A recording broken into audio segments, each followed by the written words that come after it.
From the caves and jungles of Hindustan, the classic narrative by Madame Blavatsky in the Karli caves. At 5 o'clock in the morning, we had already arrived at the limit, not only of drivable, but even of rideable roads. Our bullock cart could go no further. The last half-mile was nothing but a rough sea of stones. We had either to give up our enterprise or to climb on all fours up an almost perpendicular slope 200 feet high. We were utterly at our wits' end and meekly gazed at the historical mass before us, not knowing what to do next. Almost at the summit of the mountain, under the overhanging rocks, were a dozen black openings. Hundreds of pilgrims were crawling upwards, looking in their holiday dresses like so many green, pink and blue ants. Here, however, our faithful Hindu friends came to our rescue. One of them, putting the palm of his hand to his mouth, produced a strident sound, something between a shriek and a whistle. This signal was answered from above by an echo, and the next moment several half-naked Brahmins, hereditary watchmen of the temple, began to descend the rocks as swiftly and skillfully as wild cats. 5 minutes later, they were with us, fastening round our bodies strong leathern straps and rather dragging than leading us upwards. Half an hour later, exhausted but perfectly safe, we stood before the porch of the chief temple, which until then had been hidden from us by giant trees and cactuses. This majestic entrance, resting on 4 massive pillars which form a quadrangle, is 52 feet wide and is covered with ancient moss and carvings. Before it stands the lion column, so called from the 4 lions carved as large as nature and seated back to back at its base. Over the principal entrance, its sides covered with colossal male and female figures, is a huge arch, in front of which 3 gigantic elephants are sculptured in relief, with heads and trunks that project from the wall. The shape of the temple is oval. It is 128 feet long and 46 feet wide. The central space is separated on each side from the aisles by 42 pillars, which sustain the cupola-shaped ceiling. Further on is an altar, which divides the first dome from a second one, which rises over a small chamber, formerly used by the ancient Aryan priests for an inner, secret altar. 2 side passages leading towards it come to a sudden end, which suggests that once upon a time, either doors or wall were there which exist no longer. Each of the 42 pillars has a pedestal, an octagonal shaft, and a capital, described by Ferguson as of the most exquisite workmanship, representing 2 kneeling elephants surmounted by a god and a goddess.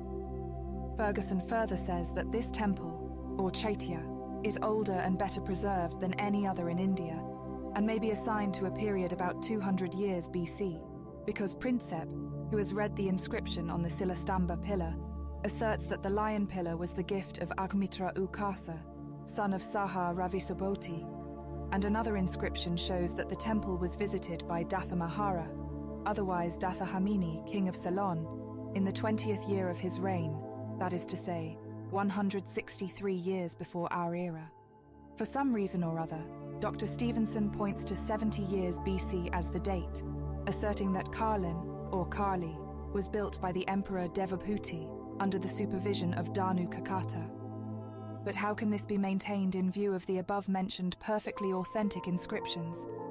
Even Ferguson, the celebrated defender of the Egyptian antiquities and hostile critic of those of India, insists that Karli belongs to the erections of the 3rd century BC, adding that the disposition of the various parts of its architecture is identical with the architecture of the choirs of the Gothic period and the polygonal apsides of cathedrals.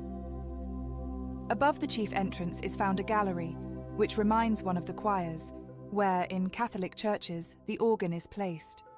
Besides the chief entrance, there are 2 lateral entrances leading to the aisles of the temple, and over the gallery there is a single spacious window in the shape of a horseshoe, so that the light falls on the dagopa, altar, entirely from above, leaving the aisles, sheltered by the pillars, in obscurity, which increases as you approach the further end of the building. To the eyes of a spectator standing at the entrance, the whole dagopa shines with light, and behind it is nothing but impenetrable darkness, where no profane footsteps were permitted to tread. A figure on the Daghopa, from the summit of which Raja priests used to pronounce verdicts to the people, is called Dharma Raja, from Dharma, the Hindu Minos. Above the temple are 2 stories of caves, in each of which are wide open galleries formed by huge carved pillars, and from these galleries an opening leads to roomy cells and corridors, sometimes very long but quite useless, as they invariably come to an abrupt termination at solid walls, without the trace of an issue of any kind. The guardians of the temple have either lost the secret of further caves or conceal them jealously from Europeans. Besides the viharas already described, there are many others, scattered over the slope of the mountain. These temple monasteries are all smaller than the first, but according to the opinion of some archaeologists, they are much older. To what century or epoch they belong is not known except to a few Brahmins, who keep silence. Generally speaking, the position of a European archaeologist in India is very sad. The masses, drowned in superstition, are utterly unable to be of any use to him, and the learned Brahmins, initiated into the mysteries of secret libraries in pagodas, do all they can to prevent archaeological research. However, after all that has happened, it would be unjust to blame the conduct of the Brahmins in these matters. The bitter experience of many centuries has taught them that their only weapons are distrust and circumspection. Without these, their national history and the most sacred of their treasures would be irrevocably lost. Political coups d'état, which have shaken their country to its foundation, Mussulman invasions that proved so fatal to its welfare, the all-destructive fanaticism of Mussulman vandals and of Catholic padres, who are ready for anything in order to secure manuscripts and destroy them, all these form a good excuse for the action of the Brahmins. However, in spite of these manifold destructive tendencies, there exist in many places in India vast libraries capable of pouring a bright and new light, not only on the history of India itself, but also on the darkest problems of universal history. Some of these libraries, filled with the most precious manuscripts, are in the possession of native princes and of pagodas attached to their territories, but the greater part is in the hands of the Jainas, the oldest of Hindu sects, and of the Rajputana Thakurs, whose ancient hereditary castles are scattered all over Rajasthan, like so many eagles' nests on high rocks. The existence of the celebrated collections in Jaisalmer and Patna is not unknown to the government, but they remain wholly beyond its reach. The manuscripts are written in an ancient and now completely forgotten language, intelligible only to the high priests and their initiated librarians. One thick folio is so sacred and inviolable that it rests on a heavy golden chain in the center of the temple of Chintamani in Jaisalmer, and taken down only to be dusted and rebound at the advent of each new pontiff. This is the work of Somaditya Suru Acharya, a great priest of the pre-Mussulman time, well known in history. His mantle is still preserved in the temple and forms the robe of initiation of every new high priest. Colonel James Todd, who spent so many years in India and gained the love of the people as well as of the Brahmins, a most uncommon trait in the biography of any Anglo-Indian, has written the only true history of India, but even he was never allowed to touch this folio. Natives commonly believe that he was offered initiation into the mysteries at the price of the adoption of their religion. Being a devoted archaeologist, he almost resolved to do so, but having to return to England on account of his health, he left this world before he could return to his adopted country, and thus the enigma of this new book of the Sibyl remains unsolved. The Thakurs of Rajputana, who are said to possess some of the underground libraries, occupy in India positions similar to the position of European feudal barons of the Middle Ages. Nominally, they are dependent on some of the native princes or on the British government, but de facto they are perfectly independent. Their castles are built on high rocks, and besides the natural difficulty of entering them, their possessors are made doubly unreachable by the fact that long secret passages exist in every such castle, known only to the present owner and confided to his heir only at his death. We have visited 2 such underground halls, one of them big enough to contain a whole village. No torture would ever induce the owners to disclose the secret of their entrances, but the yogis and the initiated adepts come and go freely, entirely trusted by the Thakurs. A similar story is told concerning the libraries and subterranean passages of Karli. As for the archaeologists, they are unable even to determine whether this temple was built by Buddhists or Brahmins. The huge dagopa that hides the Holy of Holies from the eyes of the worshippers is sheltered by a mushroom-shaped roof and resembles a low minaret with a cupola. Roofs of this description are called umbrellas and usually shelter the statues of Buddha and of the Chinese sages. But on the other hand, the worshippers of Shiva who possess the temple nowadays assert that this low building is nothing but a lingam of Shiva. Besides, the carvings of gods and goddesses cut out of the rock forbid one to think that the temple is the production of the Buddhists. Ferguson writes, "What is this monument of antiquity? Does it belong to the Hindus or to the Buddhists? Has it been built upon plans drawn since the death of Sakya Singh, or does it belong to a more ancient religion?" That is the question.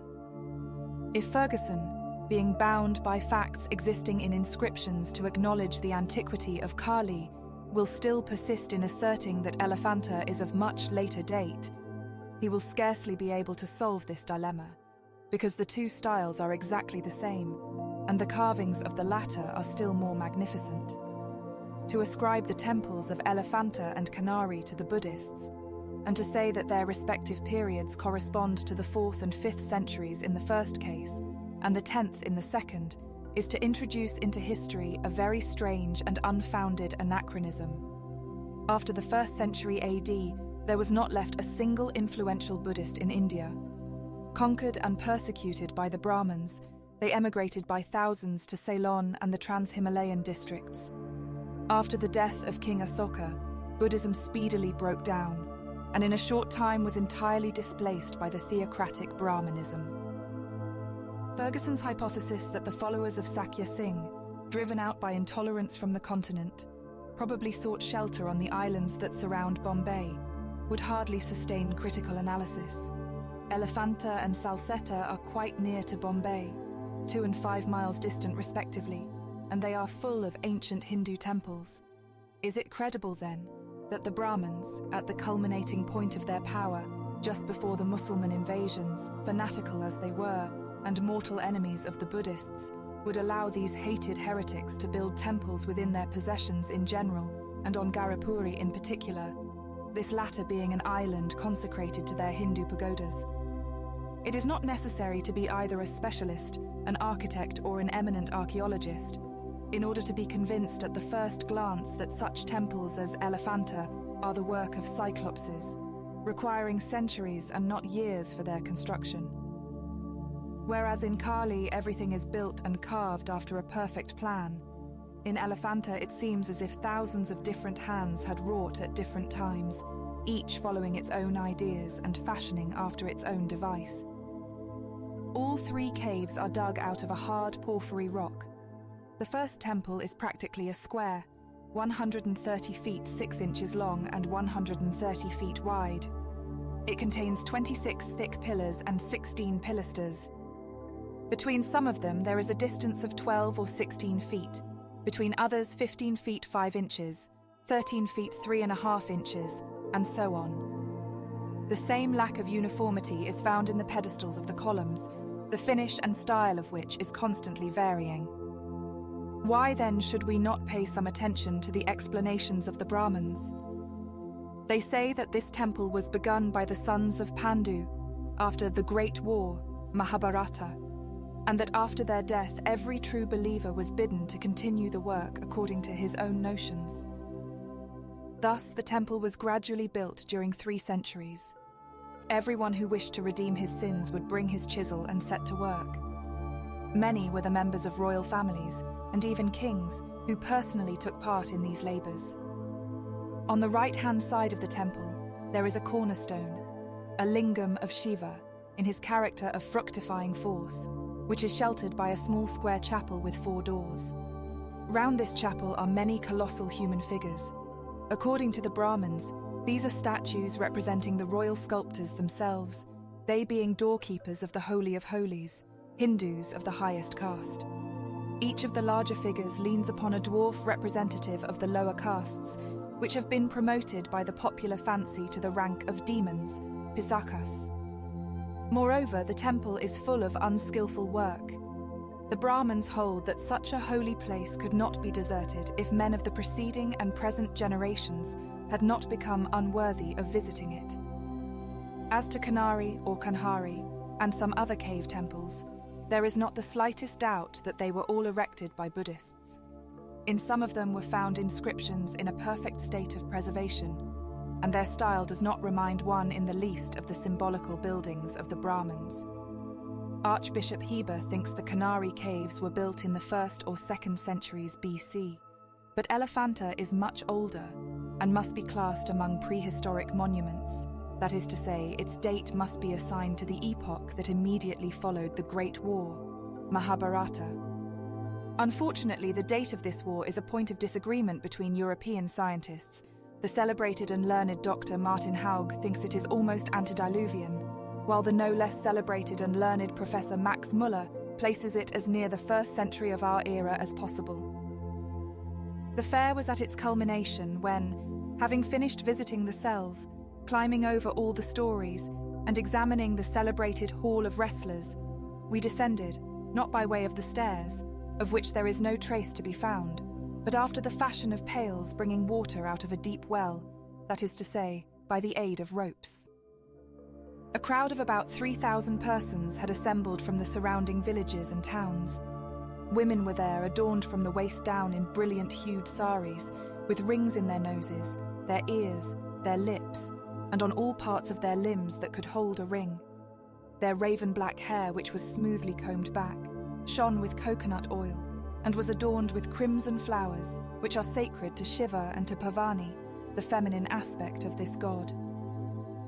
Before the temple there were rows of small shops and of tents, where could be bought all the requisites for the usual sacrifices: aromatic herbs, incense, sandalwood, rice, gulab, and the red powder with which the pilgrim sprinkles first the idol and then his own face. Fakirs, Bairagis, Hosseins, the whole body of the mendicant brotherhood, was present among the crowd.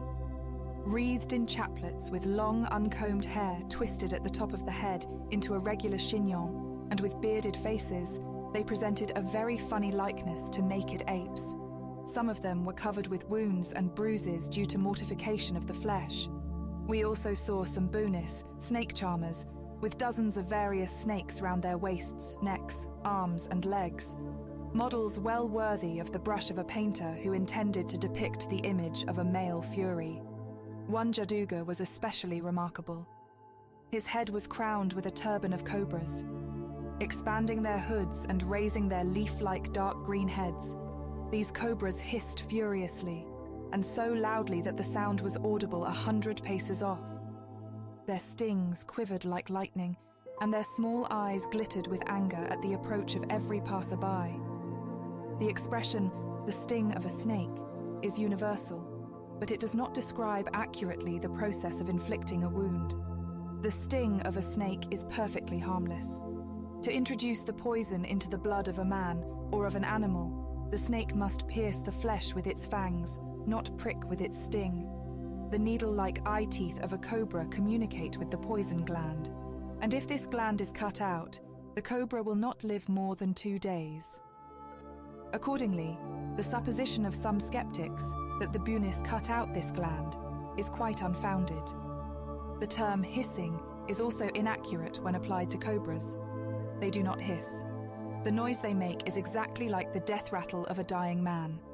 The whole body of a cobra is shaken by this loud and heavy growl.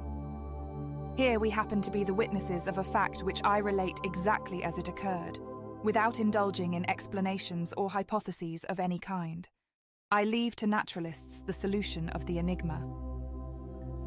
Expecting to be well paid, the cobra-turbaned bunny sent us word by a messenger boy that he would like very much to exhibit his powers of snake charming.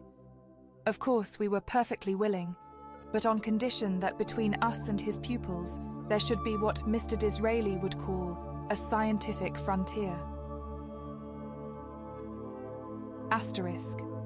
We selected a spot about 15 paces from the magic circle. I will not describe minutely the tricks and wonders that we saw, but will proceed at once to the main fact. With the aid of a vagda, a kind of musical pipe of bamboo, the boonie caused all the snakes to fall into a sort of cataleptic sleep. The melody that he played, monotonous, low, and original to the last degree, nearly sent us to sleep ourselves. At all events, we all grew extremely sleepy without any apparent cause. We were aroused from this half-lethargy by our friend Gulab Singh, who gathered a handful of a grass, perfectly unknown to us, and advised us to rub our temples and eyelids with it. Then the boonie produced from a dirty bag a kind of round stone, something like a fish's eye, or an onyx with a white spot in the center, not bigger than a 10-kopeck bit. He declared that anyone who bought that stone would be able to charm any cobra. It would produce no effect on snakes of other kinds, paralyzing the creature and then causing it to fall asleep. Moreover, by his account, this stone is the only remedy for the bite of a cobra. You have only to place this talisman on the wound, where it will stick so firmly that it cannot be torn off until all the poison is absorbed into it, when it will fall off of itself, and all danger will be past. Asterisk. Written in 1879. Being aware that the government gladly offers any premium for the invention of a remedy for the bite of the cobra, we did not show any unreasonable interest on the appearance of this stone. In the meanwhile, the boonie began to irritate his cobras. Choosing a cobra 8 feet long, he literally enraged it. Twisting its tail round a tree, the cobra arose and hissed. The boonie quietly let it bite his finger, on which we all saw drops of blood. A unanimous cry of horror arose in the crowd. But Master Boonie stuck the stone on his finger and proceeded with his performance. "The poison gland of the snake has been cut out," remarked our New York colonel. "This is a mere farce." As if in answer to this remark, the boonie seized the neck of the cobra and, after a short struggle, fixed a match into its mouth so that it remained open. Then he brought the snake over and showed it to each of us separately, so that we all saw the death-giving gland in its mouth. But our colonel would not give up his first impression so easily. "The gland is in its place right enough," said he. "But how are we to know that it really does contain poison?" Then a live hen was brought forward, and tying its legs together, the boonie placed it beside the snake. But the latter would pay no attention at first to this new victim, but went on hissing at the boonie, who teased and irritated it until at last it actually struck at the wretched bird. The hen made a weak attempt to cackle, then shuddered once or twice and became still. The death was instantaneous. Facts will remain facts, the most exacting critic and disbeliever notwithstanding. This thought gives me courage to write what happened further. Little by little, the cobra grew so infuriated that it became evident the Jadugar himself did not dare to approach it. As if glued to the trunk of the tree by its tail, the snake never ceased diving into space with its upper part and trying to bite everything. A few steps from us was somebody's dog. It seemed to attract the whole of the boonie's attention for some time. Sitting on his haunches as far as possible from his raging pupil, he stared at the dog with motionless, glassy eyes, and then began a scarcely audible song. The dog grew restless. Putting his tail between his legs, he tried to escape but remained as if fastened to the ground. After a few seconds, he crawled nearer and nearer to the boonie, whining, but unable to tear his gaze from the charmer. I understood his object and felt awfully sorry for the dog. But to my horror, I suddenly felt that my tongue would not move. I was perfectly unable either to get up or even to raise my finger. Happily, this fiendish scene was not prolonged. As soon as the dog was near enough, the cobra bit him. The poor animal fell on his back, made a few convulsive movements with his legs, and shortly died. We could no longer doubt that there was poison in the gland. In the meanwhile, the stone had dropped from the Buni's finger, and he approached to show us the healed member. We all saw the trace of the prick, a red spot not bigger than the head of an ordinary pin. Next, he made his snakes rise on their tails, and holding the stone between his first finger and thumb, he proceeded to demonstrate its influence on the cobras. The nearer his hand approached to the head of the snake, the more the reptile's body recoiled. Looking steadfastly at the stone, they shivered, and one by one, dropped as if paralyzed. The Buni then made straight for our skeptical colonel and made him an offer to try the experiment himself. We all protested vigorously, but he would not listen to us and chose a cobra of a very considerable size. Armed with the stone, the colonel bravely approached the snake. For a moment, I positively felt petrified with fright. Inflating its hood, the cobra made an attempt to fly at him, then suddenly stopped short, and after a pause began following with all its body the circular movements of the colonel's hand. When he put the stone quite close to the reptile's head, the snake staggered as if intoxicated. Its hissing grew weak, its hood dropped helplessly on both sides of its neck, and its eyes closed. Drooping lower and lower, the snake fell at last on the ground like a stick and slept. Only then did we breathe freely. Taking the sorcerer aside, we expressed our desire to buy the stone, to which he easily assented, and to our great astonishment, asked for it only 2 rupees. This talisman became my own property, and I still keep it. The Buni asserts, and our Hindu friends confirm the story, that it is not a stone but an excrescence. It is found in the mouth of 1 cobra in 100, between the bone of the upper jaw and the skin of the palate. This stone is not fastened to the skull, but hangs wrapped in skin from the palate, and so is very easily cut off. But after this operation, the cobra is said to die. If we are to believe Bishunath, for that was our sorcerer's name, this excrescence confers upon the cobra who possesses it the rank of king over the rest of his kind. Such a cobra, said the Buni, is like a Brahman, a Dvija Brahman amongst Shudras. They all obey him. There exists, moreover, a poisonous toad that also sometimes possesses this stone, but its effect is much weaker. To destroy the effect of a cobra's poison, you must apply the toad stone not later than 2 minutes after the infliction of the wound. But the stone of a cobra is effectual to the last. Its healing power is certain as long as the heart of the wounded man has not ceased to beat. Bidding us goodbye, the Buni advised us to keep the stone in a dry place and never to leave it near a dead body, also to hide it during the sun and moon eclipses. Otherwise, said he, it will lose all its power. In case we were bitten by a mad dog, he said, we were to put the stone into a glass of water and leave it there during the night. Next morning, the sufferer was to drink the water and then forget all danger. He is a regular devil and not a man, exclaimed our colonel, as soon as the Buni had disappeared on his way to a Shiva temple, where, by the way, we were not admitted. As simple a mortal as you or I, remarked the Rajput with a smile. And what is more, he is very ignorant.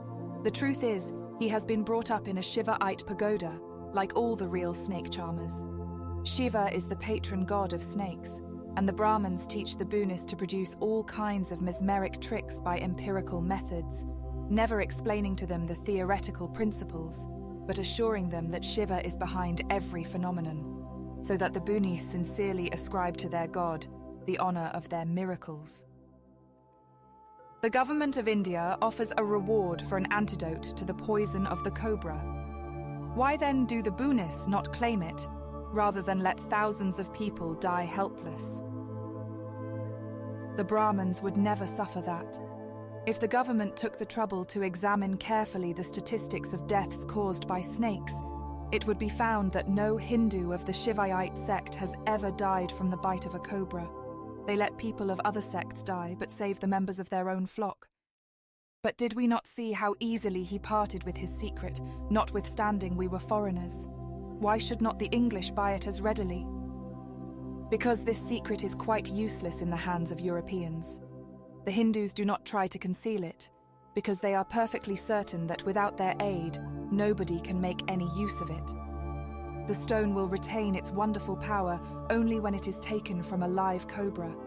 In order to catch the snake without killing it, it must be cast into a lethargy, or, if you prefer the term, charmed. Who is there among the foreigners who is able to do this? Even amongst the Hindus, you will not find a single individual in all India who possesses this ancient secret, unless he be a disciple of the Shivaite Brahmins. Only Brahmins of this sect possess a monopoly of the secret, and not all even of them, only those, in short, who belong to the pseudo-Patanjali school, who are usually called Bhuta ascetics. Now there exist, scattered over the whole of India, only about half a dozen of their pagoda schools, and the inmates would rather part with their very lives than with their secret. We have paid only 2 rupees for a secret which proved as strong in the colonel's hands as in the hands of the Buni. Is it then so difficult to procure a store of these stones? Our friend laughed. In a few days, said he, the talisman will lose all its healing powers in your inexperienced hands. This is the reason why he let it go at such a low price, which he is, probably, at this moment sacrificing before the altar of his deity. I guarantee you a week's activity for your purchase, but after that time it will only be fit to be thrown out of the window. We soon learned how true were these words. On the following day we came across a little girl, bitten by a green scorpion. She seemed to be in the last convulsions. No sooner had we applied the stone than the child seemed relieved, and in an hour she was gaily playing about, whereas, even in the case of the sting of a common black scorpion, the patient suffers for 2 weeks. But when, about 10 days later, we tried the experiment of the stone upon a poor coolie, just bitten by a cobra, it would not even stick to the wound, and the poor wretch shortly expired. I do not take upon myself to offer either a defense or an explanation of the virtues of the stone. I simply state the facts and leave the future career of the story to its own fate. The skeptics may deal with it as they will, yet I can easily find people in India who will bear witness to my accuracy. In this connection, I was told a funny story. When Dr. now Sir J. Farrer, who lately published his Thanatophilia, a book on the venomous snakes of India, a work well known throughout Europe, he categorically stated in it his disbelief in the wondrous snake charmers of India. However, about a fortnight or so after the book appeared amongst the Anglo-Indians, a cobra bit his own cook. A Buni, who happened to pass by, readily offered to save the man's life. It stands to reason that the celebrated naturalist could not accept such an offer. Nevertheless, Major Kelly and other officers urged him to permit the experiment, declaring that in spite of all, in less than an hour his cook would be no more. He gave his consent. But it happened that in less than an hour, the cook was quietly preparing dinner in the kitchen, and, it is added, Dr. Farrer seriously thought of throwing his book into the fire. The day grew dreadfully hot. We felt the heat of the rocks in spite of our thick-soled shoes.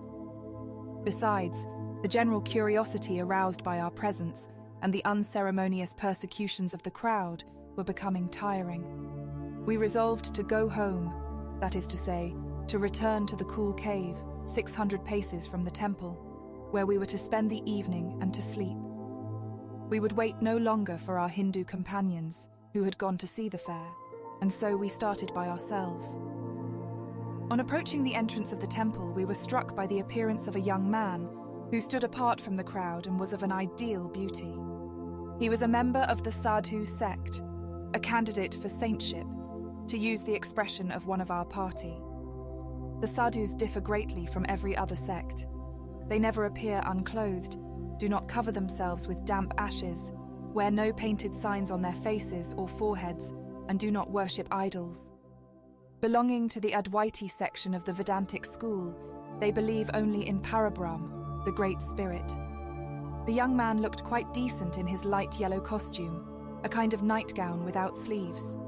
He had long hair, and his head was uncovered. His elbow rested on the back of a cow, which was itself well calculated to attract attention, for in addition to her 4 perfectly shaped legs, she had a 5th growing out of her hump. This wonderful freak of nature used its 5th leg as if it were a hand and arm, hunting and killing tiresome flies, and scratching its head with the hoof. At first we thought it was a trick to attract attention, and even felt offended with the animal, as well as with its handsome owner, but coming nearer, we saw that it was no trick, but an actual sport of mischievous nature. From the young man we learned that the cow had been presented to him by the Maharaja Holkar, and that her milk had been his only food during the last 2 years. Sadhus are aspirants to the Raj Yoga and, as I have said above, usually belong to the school of the Vedanta.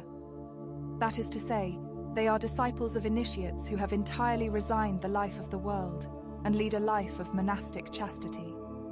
Between the sadhus and the Shivaite Bunis, there exists a mortal enmity, which manifests itself by a silent contempt on the side of the sadhus, and on that of the Bunis by constant attempts to sweep their rivals off the face of the earth. This antipathy is as marked as that between light and darkness, and reminds one of the dualism of the Ahura Mazda and Ahriman of the Zoroastrians. Masses of people look up to the first as to magi, sons of the sun and of the divine principle, while the latter are dreaded as dangerous sorcerers. Having heard most wonderful accounts of the former, we were burning with anxiety to see some of the miracles ascribed to them by some even among the Englishmen. We eagerly invited the sadhu to visit our vihara during the evening, but the handsome ascetic sternly refused, for the reason that we were staying within the temple of the idol worshippers, the very air of which would prove antagonistic to him. We offered him money, but he would not touch it, and so we parted. A path, or rather a ledge cut along the perpendicular face of a rocky mass 200 feet high, led from the chief temple to our vihara. A man needs good eyes, sure feet, and a very strong head to avoid sliding down the precipice at the first false step. Any help would be quite out of the question, for the ledge being only 2 feet wide, no one could walk side by side with another. We had to walk one by one, appealing for aid only to the whole of our personal courage. But the courage of many of us was gone on an unlimited furlough. The position of our American colonel was the worst, for he was very stout and short-sighted, which defects, taken together, caused him frequent vertigos. To keep up our spirits, we indulged in a choral performance of the duet from Norma, Moriam Insieme, holding each other's hands the while, to ensure our being spared by death or dying all 4 in company. But the colonel did not fail to frighten us nearly out of our lives. We were already halfway up to the cave when he made a false step, staggered, lost hold of my hand, and rolled over the edge. We 3, having to clutch the bushes and stones, were quite unable to help him. A unanimous cry of horror escaped us, but died away as we perceived that he had succeeded in clinging to the trunk of a small tree, which grew on the slope a few steps below us. Fortunately, we knew that the colonel was good at athletics and remarkably cool in danger. Still, the moment was a critical one. The slender stem of the tree might give way at any moment.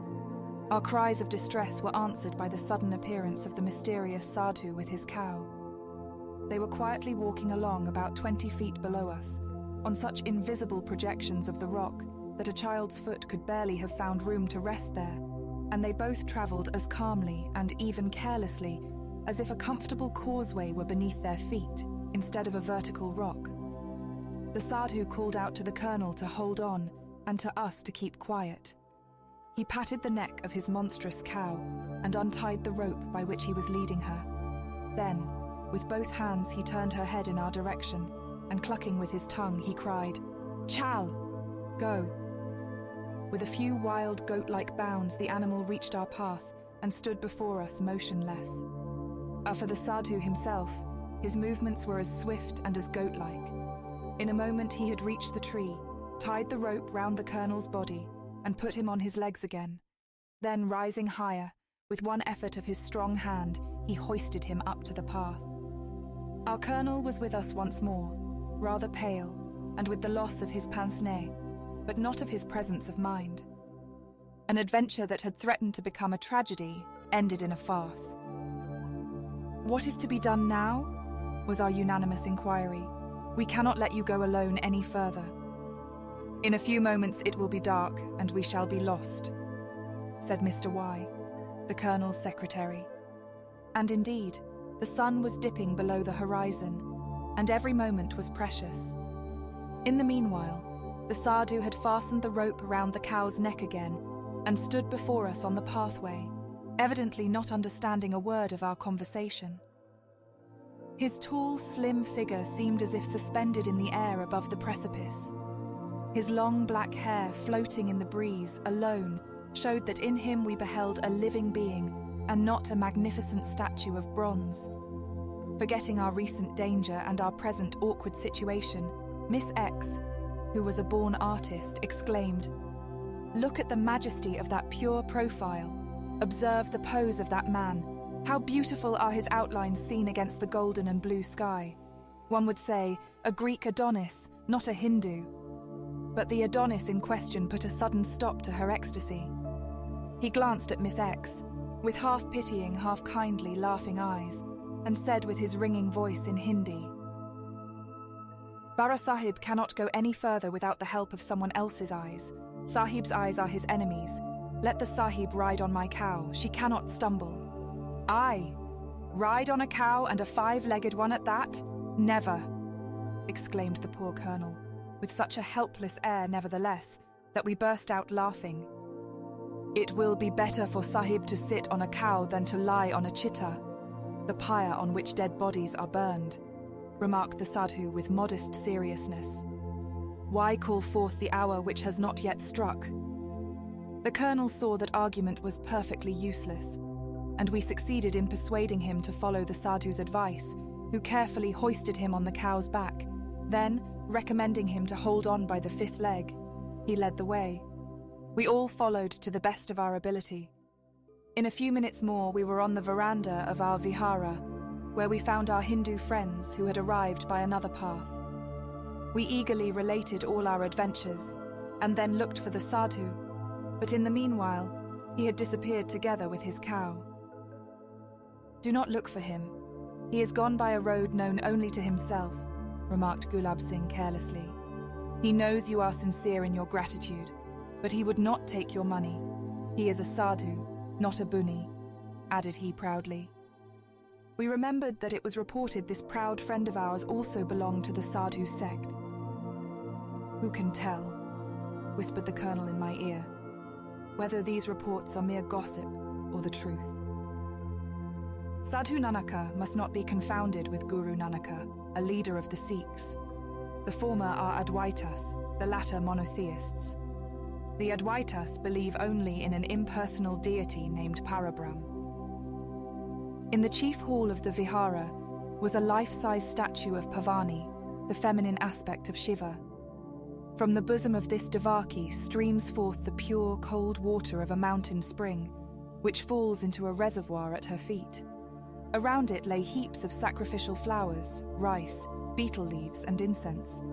This hall was, in consequence, so damp that we preferred to spend the night on the veranda in the open air, hanging, as it were, between sky and earth, and lit from below by numerous fires kept burning all the night by Gulab Singh's servants to scare away wild beasts, and from above by the light of the full moon.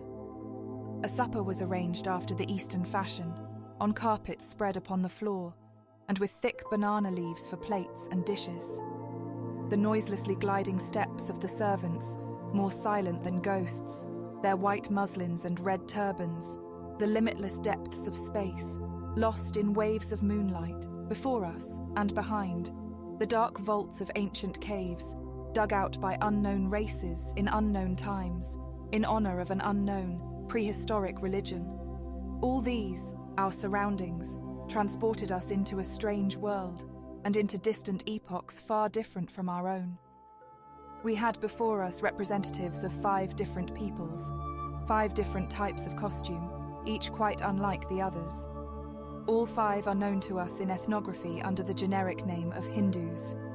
Similarly, eagles, condors, hawks, vultures, and owls are known to ornithology as birds of prey, but the analogous differences are as great.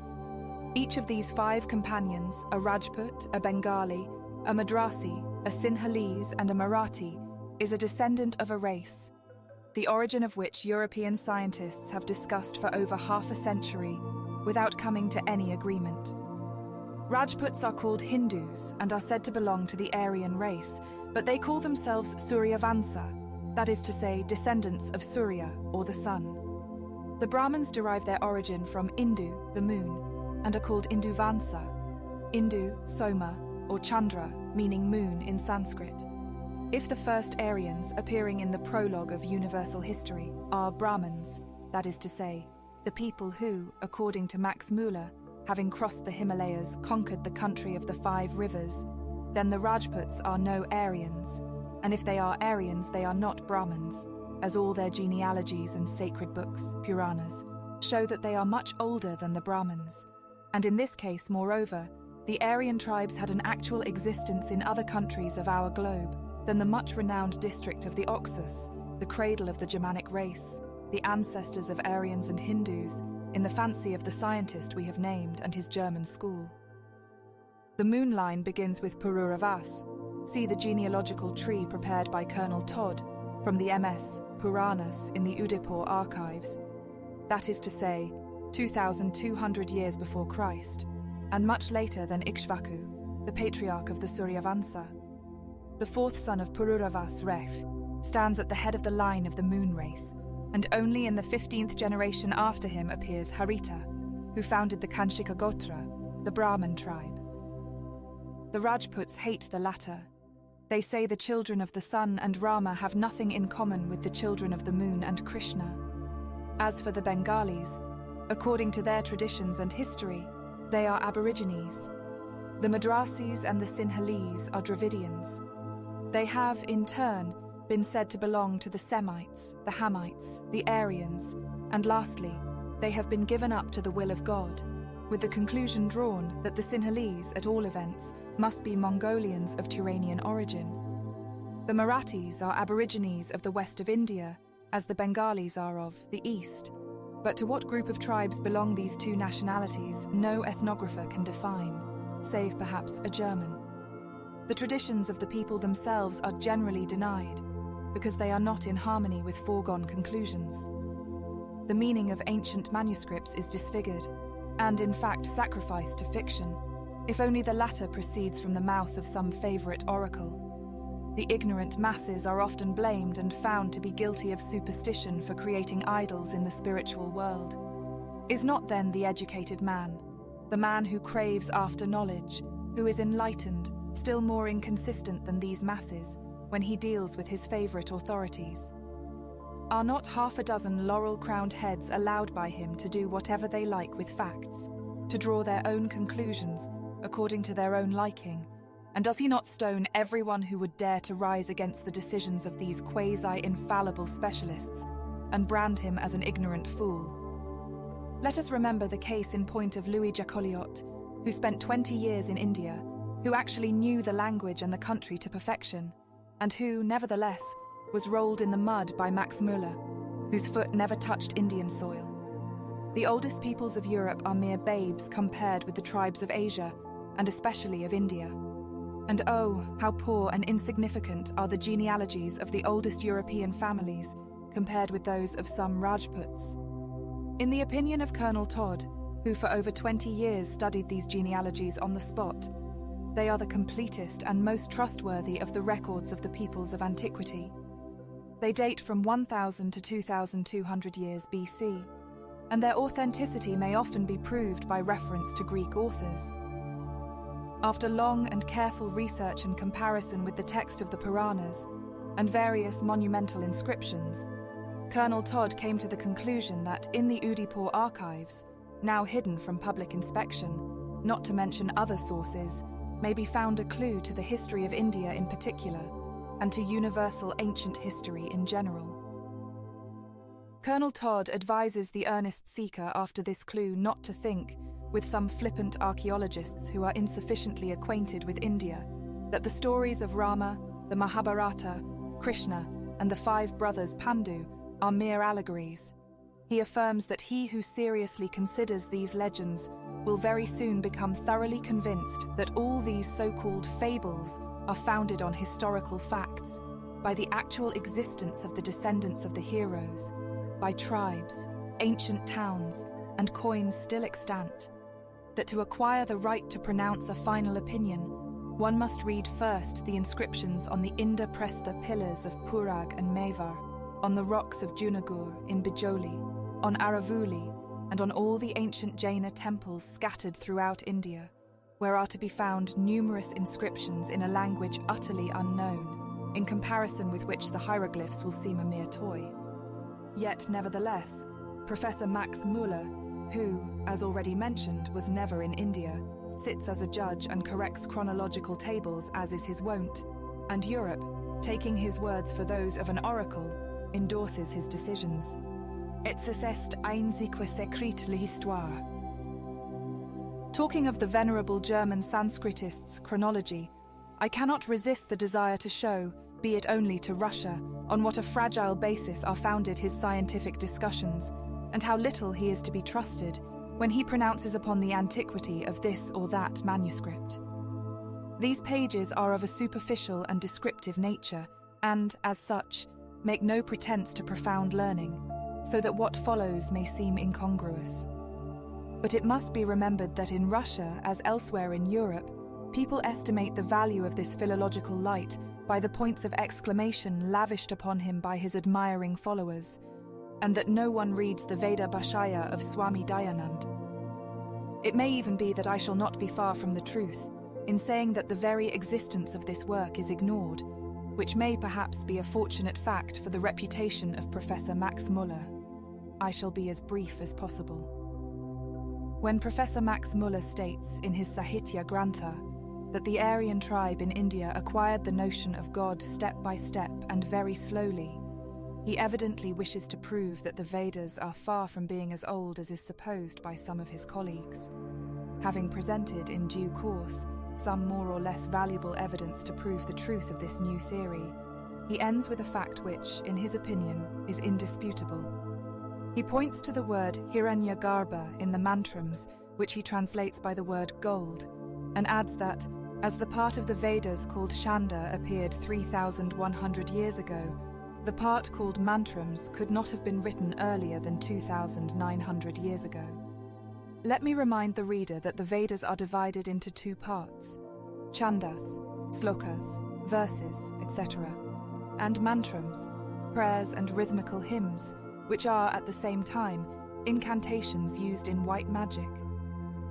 Professor Max Muller divides the mantram, Agnihi Purvebhihi, etc., philologically and chronologically, and finding in it the word Hiranyagarbha, he denounces it as an anachronism. The ancients, he says, had no knowledge of gold, and therefore, if gold is mentioned in this mantram, it means that the mantram was composed at a comparatively modern epoch, and so on. But here the illustrious Sanskritist is very much mistaken. Swami Dayanand and other pandits, who sometimes are far from being Dayanand's allies, maintain that Professor Max Muller has completely misunderstood the meaning of the term Hiranya. Originally, it did not mean, and when united to the word Garba, even now does not mean gold. So all the professor's brilliant demonstrations are labor in vain. The word Hiranya in this mantram must be translated divine light, mystically a symbol of knowledge. Analogically, the alchemists used the term sublimated gold for light, and hoped to compose the objective metal out of its rays. The two words, Hiranyagarbha, taken together, mean literally the radiant bosom, and when used in the Vedas, designate the first principle, in whose bosom, like gold in the bosom of the earth, rests the light of divine knowledge and truth, the essence of the soul liberated from the sins of the world. In the mantrams, as in the chandas, one must always look for a double meaning. One, a metaphysical one, purely abstract, and two, one as purely physical. For everything existing upon the earth is closely bound to the spiritual world, from which it proceeds and by which it is reabsorbed. For instance, Indra, the god of thunder, Surya, the sun god, Vayu, god of the wind, and Agni, god of fire, all four depending on this first divine principle, expand, according to the mantram from Hiranya Garbha, the radiant bosom. In this case, the gods are the personifications of the forces of nature. But the initiated adepts of India understand very clearly that the god Indra, for instance, is nothing more than a mere sound, born of the shock of electrical forces, or simply electricity itself. Surya is not the god of the sun, but simply the center of fire in our system, the essence whence come fire, warmth, light, and so on. The very thing, namely, which no European scientist, steering an even course between Tyndall and Schropfer, has, as yet, defined. This concealed meaning has totally escaped Professor Max Muller's attention, and this is why, clinging to the dead letter, he never hesitates before cutting a Gordian knot.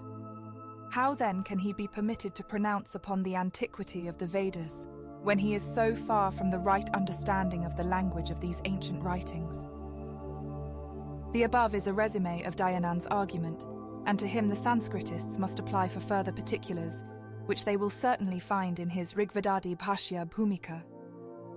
In the cave, everyone slept soundly round the fire except myself.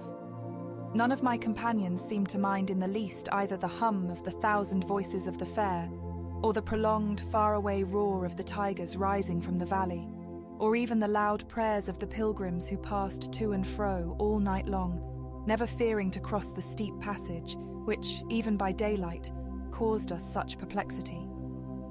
They came in parties of 2s and 3s, and sometimes there appeared a lonely, unescorted woman. They could not reach the large vihara because we occupied the veranda at its entrance, and so, after grumbling a little, they entered a small lateral cave, something like a chapel, containing a statue of Devaki Mata above a tank full of water. Each pilgrim prostrated himself for a time, then placed his offering at the feet of the goddess and bathed in the holy waters of purification, or at the least sprinkled some water over his forehead, cheeks and breast. Lastly, retreating backwards, he knelt again at the door and disappeared in the darkness with a final invocation. Mata, Maha Mata, Mother, O Great Mother.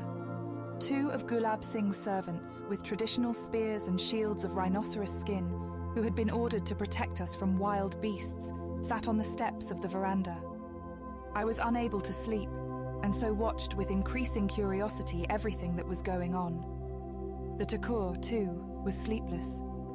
Every time I raised my eyes, heavy with fatigue, the first object upon which they fell was the gigantic figure of our mysterious friend. Having seated himself after the Eastern fashion, with his feet drawn up and his arms round his knees, the Rajput sat on a bench cut in the rock at one end of the veranda, gazing out into the silvery atmosphere.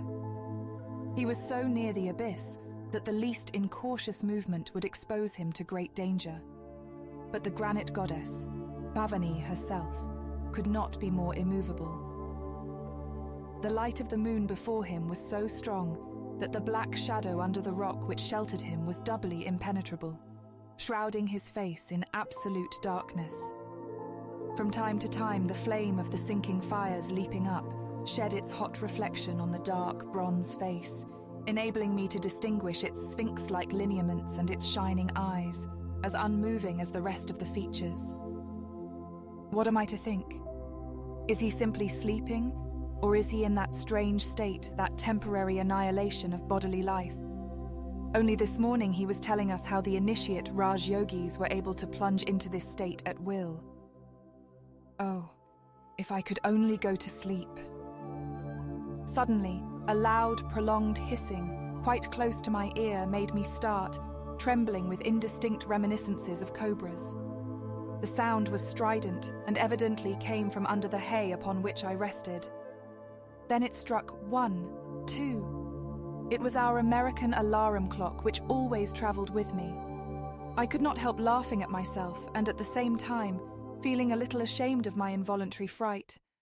But neither the hissing, nor the loud striking of the clock, nor my sudden movement that made Miss X raise her sleepy head, awakened Gulab Singh, who still hung over the precipice. Another half hour passed. The faraway roar of the festivity was still heard, but everything round me was calm and still. Sleep fled further and further from my eyes. A fresh, strong wind arose before the dawn, rustling the leaves and then shaking the tops of the trees that rose above the abyss. My attention became absorbed by the group of 3 Rajputs before me, by the 2 shield-bearers and their master. I cannot tell why I was specially attracted at this moment by the sight of the long hair of the servants, which was waving in the wind, though the place they occupied was comparatively sheltered. I turned my eyes upon their sahib, and the blood in my veins stood still. The veil of somebody's topi, which hung beside him, tied to a pillar, was simply whirling in the wind, while the hair of the sahib himself lay as still as if it had been glued to his shoulders. Not a hair moved, nor a single fold of his light muslin garment. No statue could be more motionless. What is this, then? I said to myself. Is it delirium? Is this a hallucination, or a wonderful, inexplicable reality? I shut my eyes, telling myself I must look no longer. But a moment later, I again looked up, startled by a crackling sound from above the steps. The long, dark silhouette of some animal appeared at the entrance, clearly outlined against the pale sky. I saw it in profile. Its long tail was lashing to and fro. Both the servants rose swiftly and noiselessly and turned their heads towards Gulab Singh, as if asking for orders. But where was Gulab Singh? In the place which, but a moment ago, he occupied, there was no one. There lay only the topi, torn from the pillar by the wind. I sprang up. A tremendous roar deafened me, filling the vihara, wakening the slumbering echoes and resounding, like the softened rumbling of thunder, over all the borders of the precipice. Good heavens, a tiger! Before this thought had time to shape itself clearly in my mind, the sleepers sprang up, and the men all seized their guns and revolvers, and then we heard the sound of crashing branches and of something heavy sliding down into the precipice. The alarm was general. "What is the matter now?" said the calm voice of Gulab Singh, and I again saw him on the stone bench. "Why should you be so frightened?" "A tiger! Was it not a tiger?" came in hasty, questioning tones from Europeans and Hindus. Miss X trembled like one stricken with fever. Whether it was a tiger or something else matters very little to us now. Whatever it was, it is by this time at the bottom of the abyss, answered the Rajput, yawning. "I wonder the government does not destroy all these horrid animals," sobbed poor Miss X, who evidently believed firmly in the omnipotence of her executive. "But how did you get rid of the striped one?" insisted the colonel. "Has anyone fired a shot?" "You Europeans think that shooting is, if not the only, at least the best way to get rid of wild animals. We possess other means, which are sometimes more efficacious than guns," explained Babu Narendra Das Sen. "Wait until you come to Bengal. There you will have many opportunities to make acquaintance with the tigers." It was now getting light, and Gulab Singh proposed to us to descend and examine the rest of the caves and the ruins of a fortress before the day became too hot. So, at 3:30, we went by another and easier way to the valley, and happily, this time we had no adventures. The Marathi did not accompany us. He disappeared without informing us whither he was going. We saw Logar, a fortress which was captured by Shivaji from the Mughals in 1670, and the ruins of the hall, where the widow of Nana Farnavesi, under the pretext of an English protectorate, became de facto the captive of General Wellesley in 1804, with a yearly pension of 12,000 rupees. We then started for the village of Vargon, once fortified and still very rich. We were to spend the hottest hours of the day there, from 9 in the morning until 4 in the afternoon, and proceed afterwards to the historical caves of Birsa and Badya, about 3 miles from Karli. At about 2 p.m., when, in spite of the huge punkahs waving to and fro, we were grumbling at the heat, appeared our friend the Maratha Brahmin, whom we thought we had lost on the way. Accompanied by 6 Daknis, inhabitants of the Deccan Plateau, he was slowly advancing, seated almost on the ears of his horse, which snorted and seemed very unwilling to move. When he reached the veranda and jumped down, we saw the reason of his disappearance. Across the saddle was tied a huge tiger whose tail dragged in the dust. There were traces of dark blood in his half-opened mouth. He was taken from the horse and laid down by the doorstep. Was it our visitor of the night before? I looked at Gulab Singh. He lay on a rug in a corner, resting his head on his hand and reading. He knitted his brows slightly, but did not say a word. The Brahmin who had just brought the tiger was very silent too, watching over certain preparations, as if making ready for some solemnity. We soon learned that, in the eyes of a superstitious people, what was about to happen was a solemnity indeed. A bit of hair cut from the skin of a tiger that has been killed, neither by bullet nor by knife, but by a word, is considered the best of all talismans against his tribe. This is a very rare opportunity, explained the Marathi. It is very seldom that one meets with a man who possesses the word. Yogis and sadhus do not generally kill wild animals, thinking it sinful to destroy any living creature, be it even a cobra or a tiger, so they simply keep out of the way of noxious animals. There exists only one brotherhood in India whose members possess all secrets, and from whom nothing in nature is concealed. Here is the body of the tiger to testify that the animal was not killed with a weapon of any kind, but simply by the word of Gulab Lal Singh. I found it very easily, in the bushes exactly under our vihara, at the foot of the rock over which the tiger had rolled, already dead. Tigers never make false steps, Gulab Lal Singh, you are a Raj Yogi and I salute you, added the proud Brahmin, kneeling before the Thakur. Do not use vain words, Krishna Rao, interrupted Gulab Singh. Get up, do not play the part of a Shudra. I obey you, Sahib, but forgive me, I trust my own judgment. No Raj Yogi ever yet acknowledged his connection with the Brotherhood since the time Mount Abu came into existence, and he began distributing bits of hair taken from the dead animal. No one spoke. I gazed curiously at the group of my fellow travellers. The colonel, president of our society, sat with downcast eyes, very pale. His secretary, Mr. Y, lay on his back, smoking a cigar and looking straight above him, with no expression in his eyes. He silently accepted the hair and put it in his purse. The Hindus stood round the tiger, and the Sinhalese traced mysterious signs on its forehead. Gulab Singh continued quietly reading his book. The Birza cave, about 6 miles from Vargaon, is constructed on the same plan as Karli. The vault-like ceiling of the temple rests upon 26 pillars, 18 feet high, and the portico on 4, 28 feet high. Over the portico are carved groups of horses, oxen, and elephants, of the most exquisite beauty.